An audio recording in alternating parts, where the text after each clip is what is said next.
Hi, I'm Dana Shoaf, editor of Civil War Times magazine, and I'm here with Melissa Winn, director of photography, and welcome to our July 1st Monday's broadcast. Now, last June, for our first Monday's broadcast, we were on the Gettysburg battlefield, and we told you this time we'd be in Virginia. But surprise, we're back here at Gettysburg because, of course, today is July 1st, the anniversary of the first day of the Battle of Gettysburg that was fought July 1st through 3rd, 1863. We looked ahead to next year's calendar and we realized that the first Monday in July of next year isn't an anniversary date, so we thought we would take advantage of that and come here. We'll be in Virginia in August. To give you an idea of where we are on the battlefield, Melissa is going to slowly pan to her right, and you're going to see the observation tower on the top of Culp's Hill. And we are basically where Slocum Avenue comes out and you take a hard turn to go up to the top of the hill and the observation tower. But we're not going to go up there today. Instead, we're going to go down this trail behind me and explore the second position of the famous Iron Brigade here at the Battle of Gettysburg. Now, of course, the Iron Brigade is renowned for its fighting exploits. It was composed of regiments from the Midwest, the 2nd, 6th, and 7th Wisconsin, the 19th Indiana, and the 24th Michigan. And the 24th Michigan joined the brigade in October of 1862. By the time of the Battle of Gettysburg, the Iron Brigade had established a reputation as a hard-fighting unit. They had fought in a Peninsula campaign and particularly in the fall 1862 campaign in Maryland at South Mountain and Antietam. To give you an idea, their dress, I should say, also made them distinctive, as well as their Midwestern identity. Here's a couple of photographs of what the men of the Iron Brigade would look like here at Gettysburg.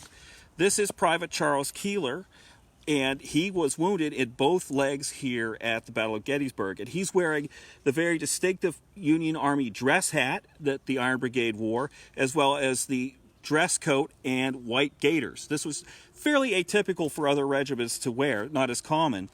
And the Confederates sometimes also referred to the Iron Brigade as the Black Hat Brigade because of these tall, heavy dress hats that they wore. But I want to give you an idea, of course, what these guys would have looked like. There's a couple good representations. I've got 3 books to carry, so Melissa is actually going to let me put this in her backpack. And, of course, this is the heaviest book. But she's volunteered to carry it, so now she's loaded down like a Union soldier.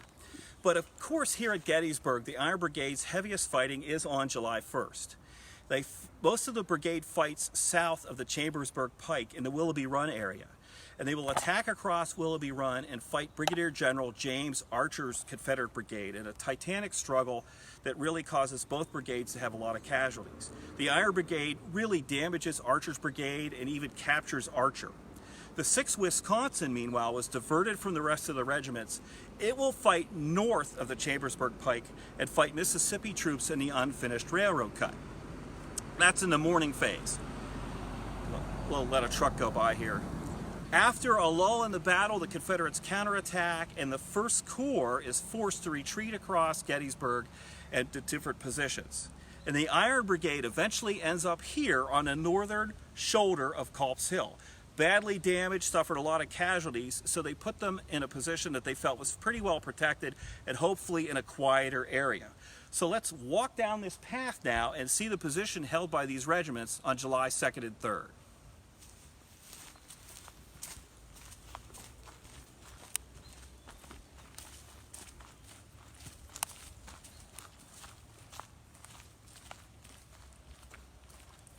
Here we come to the first marker. This is to the 6th Wisconsin Regiment. Now, all the Wisconsin regiments had their monuments put up in 1888.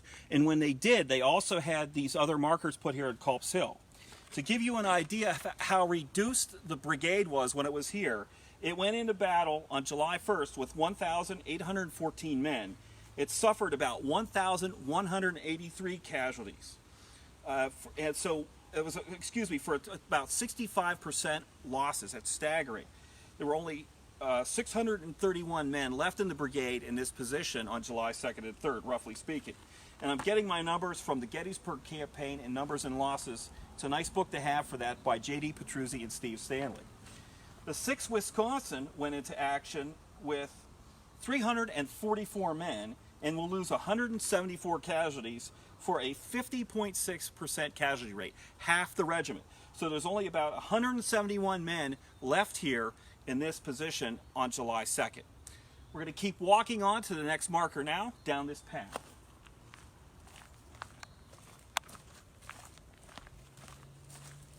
And as we walk, I'm going to ask Melissa to pan to the right as much as she can, because you can see earthworks that were put up by the Iron Brigade and that these men held, and they're still here. These were restored in the 1930s by the Civilian Conservation Corps, but they're in the same location, and it's kind of cool to come in the woods and see these earthworks held by the Iron Brigade.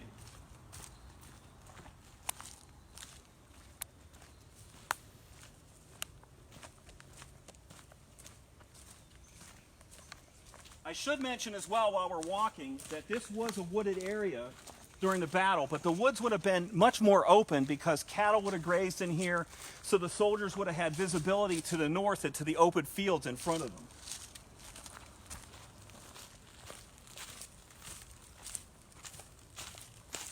It's a beautiful day here, but like many summer days, it's starting to get a little hot and humid, so it's nice to be in the woods. At least briefly. And again, I'm walking right next to the earthworks. You can see them right next to me.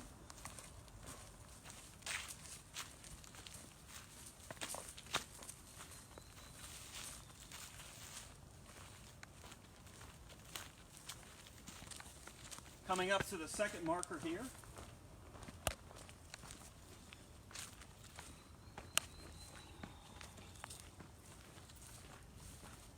I'll let Melissa shoot down on that.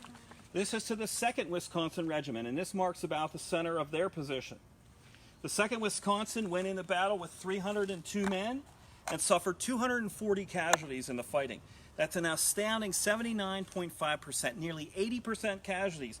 There's only 62 men left to help hold this position on July 2nd and 3rd.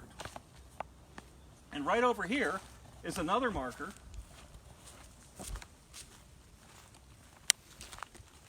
This is actually put up in 1883 by Company F of the 2nd Wisconsin, and this was put up before there were more rules and regulations about where markers were allowed to go on the battlefield, where they had to be located. But it's interesting to think that these guys came back at this point and put this marker up just to their company. Now we're going to follow the earthworks. It's kind of hard to see, but we're going to move out of the woods down this path out into the open area here to look at the last two markers.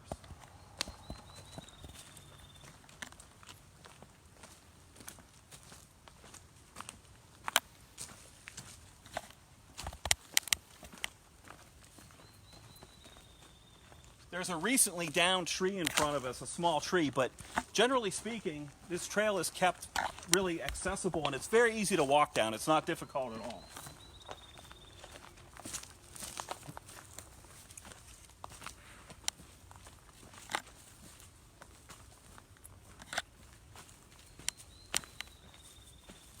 So we're coming out of the woods now into the open. You can see it's a beautiful day here.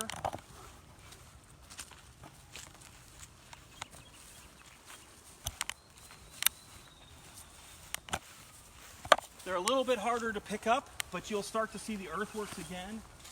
They're a little overgrown, but they're off to my right.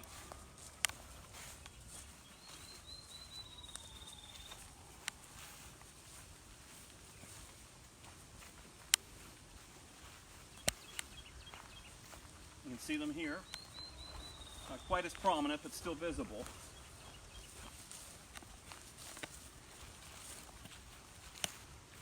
And here we have the last Wisconsin marker.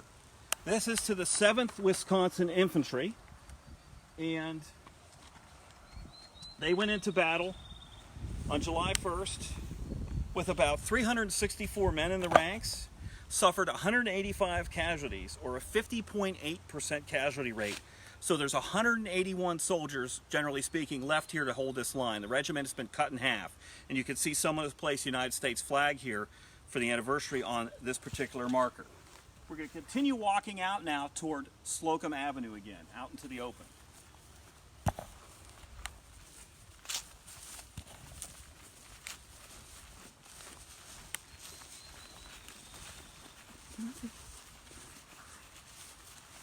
Who to who? Oh. Melissa just told me that Pamela Berry said hello. So hi, Pamela. Thank you for watching. Pamela is one of our regular watchers and tunes in every first Monday. Great to see you back. Now, there's a regiment that doesn't have a marker here, and that's the 19th Indiana. The 19th Indiana actually was the first regiment from the Iron Brigade to have a monument put here on the battlefield in 1885 over on the First Days Field. But for some reason, they never put a marker here. But this is generally where they were located after the 7th Wisconsin, to the left of the 7th Wisconsin.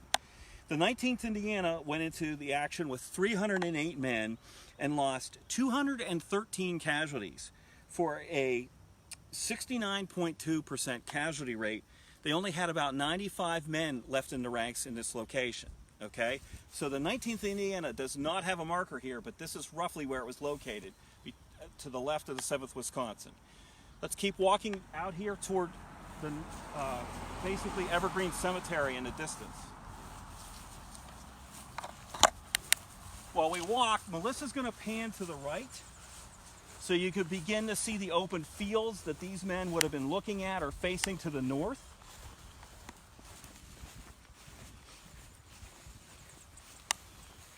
Again, what an amazing day to be here. Last year it was sunny but incredibly humid. It's not quite as bad this year, not quite as hot.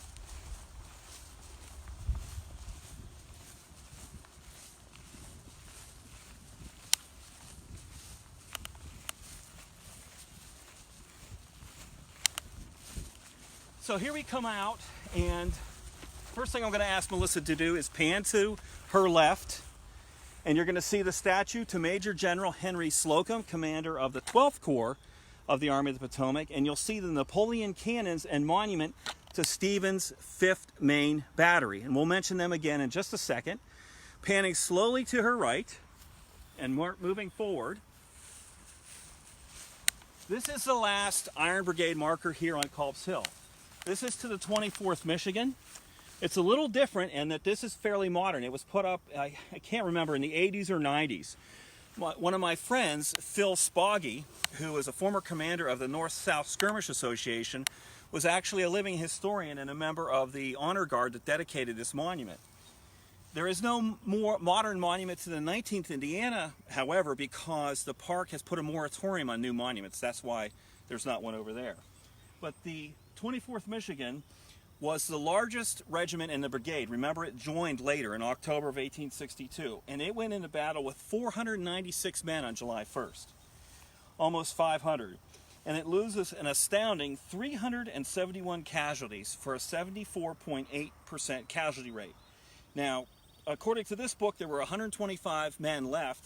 The monument says 99 men answered the roll call, and that's very possible because soldiers could have gotten lost and drifted back over here. But regardless, the casualties are staggering. Now, the Iron Brigade will be engaged in this position on the evening of July 2nd, when two Confederate brigades sweep across the fields in front of us to try to drive up and take the Union position on East Cemetery Hill. They will get in those gun pits and almost succeed, but are forced back. The closest brigade is Colonel Isaac Avery's North Carolina Brigade. And when they attack across those fields, this is after dark, after sunset, the artillery pieces of Stevens' 5th Maine Battery caused tremendous damage to Avery's leftmost regiments, as well as the musketry of the Iron Brigade.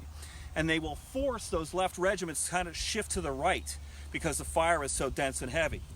Now again, this is pretty much a footnote for the Iron Brigade's fighting here at Gettysburg, but I wanted to read you a quote from this fairly recent book, a very good book called Dear Delia, The Civil War Letters of Captain Henry Young of the 7th Wisconsin. This was a review book we got in, and Melissa actually reviewed it. You can see all her copious sticky notes in here, as she didn't want to miss anything. But the captain wrote a letter to his father on July 11th, 1863. And he says in this letter, "We met the Confederates again on the 2nd, and didn't we give them hell? Well, we did. Our men were perfectly wild with enthusiasm." And when I come over here and walk this line, I can't help but think of the shock that these men were going through on July 2nd. Just the day before, they had lost friends and relatives, undoubtedly, and comrades that they'd become friends with when they joined the Army. These regiments were cut in 50%, cut by half or more. They suffered such tremendous casualties. And yet they're put in this position, they're not given rest, they're still expected to do their duty if they have to fight through that shock and to perform. And they do that on July 2nd, when they open fire on those attacking Confederates. And it's really astounding to kind of think about that and what these guys must have been going through and how they must have been affected, but still able to do their duty as soldiers. So I hope that when you come to Gettysburg and you check out the Iron Brigade's positions on the first day battlefield, of course, where they had their main fighting, that you also find the time to come here and, you know, sort of complete the Iron Brigade experience here at Gettysburg and see this line that they held after they'd suffered so many casualties. It really sort of completes their experience here at this tremendous battle. I hope that you'll join us again in about a half hour or 45 minutes when Melissa and I are going to come back with our second Facebook Live from the Evergreen Cemetery Gatehouse, which is behind me, as you can see. So I hope that you will join us. And if you're not able to, I thank you very much for watching.